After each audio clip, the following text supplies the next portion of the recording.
So as hunters, we often look for those high odds rut stand locations. But if you own your own property or you have the ability to do work on the property that you hunt, you can actually create a high odds rut stand location. That's what I'm in here doing today. I'm working on a stand that I anticipate will be a high odds rut stand location this fall. So let me show you what I'm up to. So this stand was actually years in the making, and it all started with logging. Look at that regen. This is crazy. I'm up to about 12 feet of dense woody regen. This is the type of cover that the deer need in the fall. This is food and cover, it's security, and it's what the deer want. So the first step to creating this stand was to get rid of the mature trees, and you can see I got an absolute explosion of growth once the logging was done. Look at that. This is awesome. From closed canopy forests to great native woody habitat that is right in the deer's face.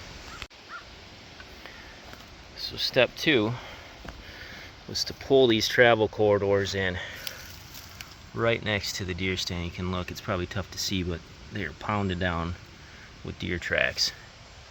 So what I did is I came in with my brush saw this past winter, and I cut this back so that the deer can navigate through all this woody regeneration after the logging. I wanted the movement to be predictable. I didn't want it to be random. I wanted it to all pull down right in front of my rut stand location. You can see the deer are very much responding. There's tracks everywhere on this corridor. If you give them the path of least resistance, they'll take it. And I don't need to make these corridors big. I mean, at most this is probably 2 to 3 feet wide. I don't want it too big, otherwise it feels more like a cart path or a four-wheeler trail, and a mature buck's not going to take this. But you can see how nice and dense this is all the way around this corridor. So the deer are definitely going to respond because they feel secure as they're moving through this travel corridor. Now I don't just have one travel corridor pulling in front of my rut stand. I have multiples. You can see here's an intersection. I got one headed off that direction. This is the one I just came from.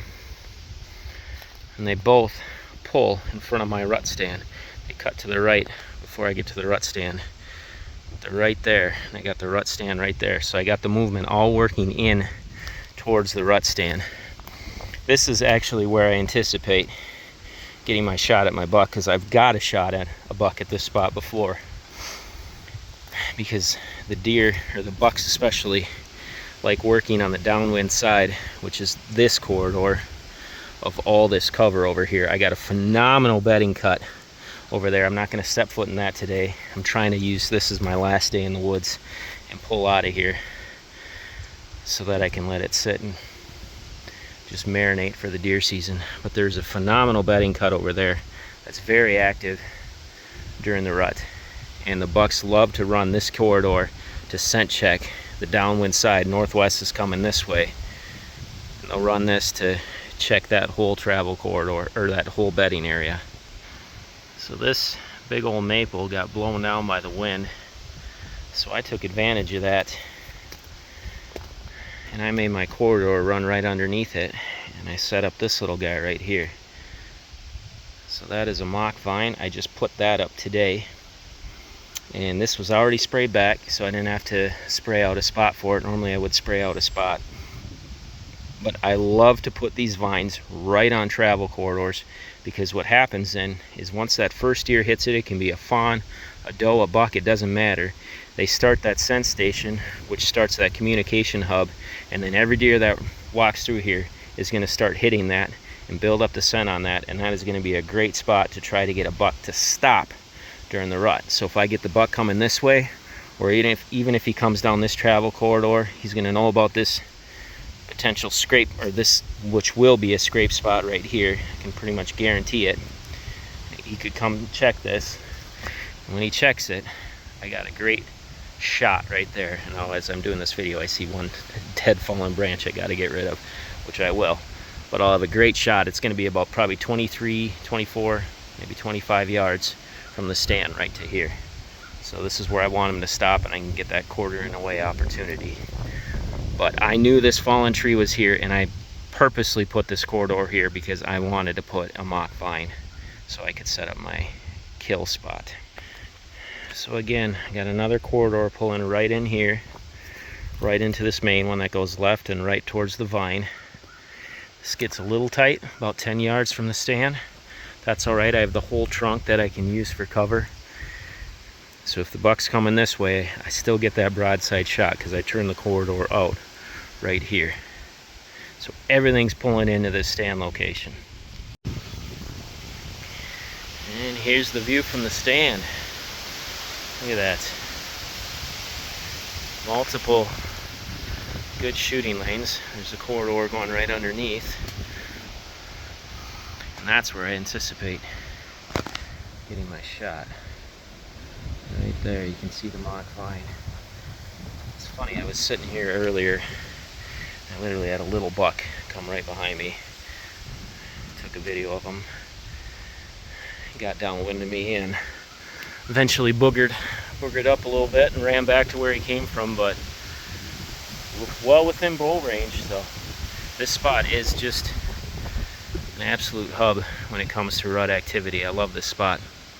I had my chance last year, actually, opening morning of rifle season. I was going to sit here.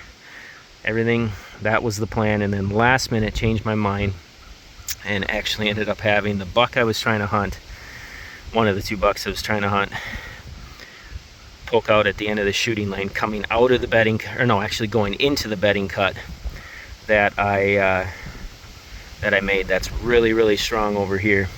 He was heading in there, obviously cruising. I mean, I'll show the picture. He looked terrible. He got hit by one of the neighbors a couple weeks prior, so I think he was run down from the rut and from the injury, and then ended up getting harvested by that same neighbor. I think the Thursday of rifle hunting, which awesome for him. Good, super good guy. So very happy for him. But I would have had a crack at him before that, right here. And he was right in this shooting lane at, I don't remember, I already shared the picture, I can't remember the time, it was like 10 something in the morning. But it just shows that this is a spot that is a very, very good spot during the rut, because this is a very long ridge and they run this ridge. This is our best rutting activity location, in my opinion. And it connects with everything. So they come off this ridge and it turns that way and it goes into what I think is my best bedding cut. That's probably 400 or 500 yards down that direction.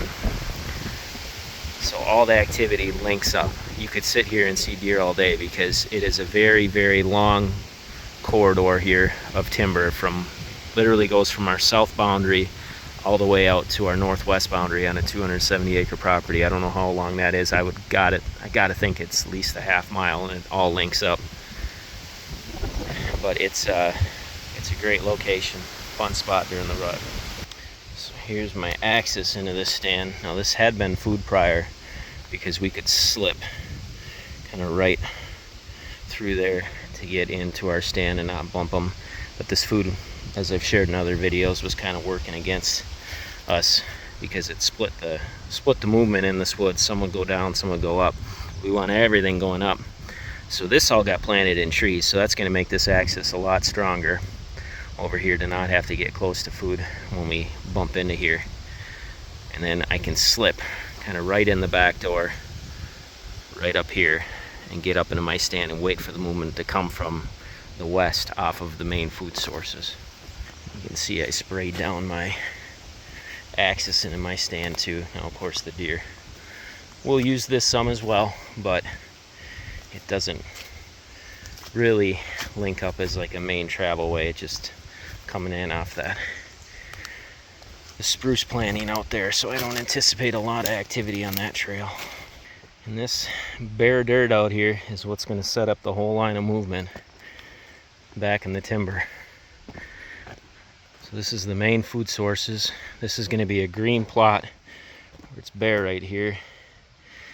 I we had some free corn seed. So there was some conventional corn planted here, but I nuked it the other day because I'm prepping this for a green plot. But where I didn't kill the corn, I'll have corn right here, corn out in the 1 acre plot over there, and beautiful green food source right here, all linking up with the end of that shooting lane. It's right in front of the side-by-side.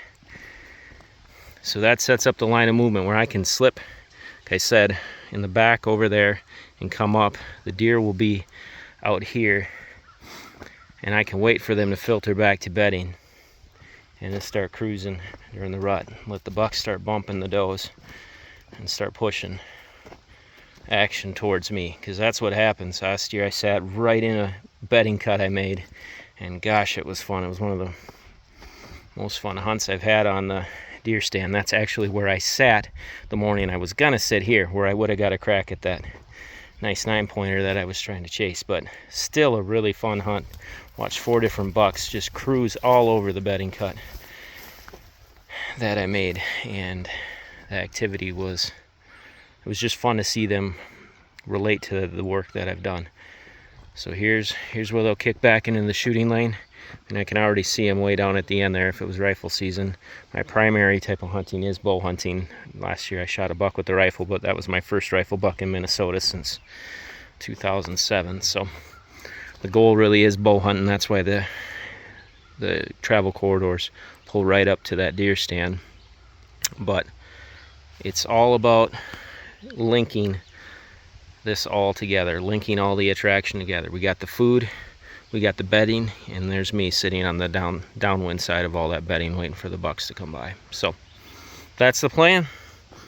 Very fun setting up things like this, and you can do this on your own property too. It's a lot of work, but once it all comes together, it's worth it.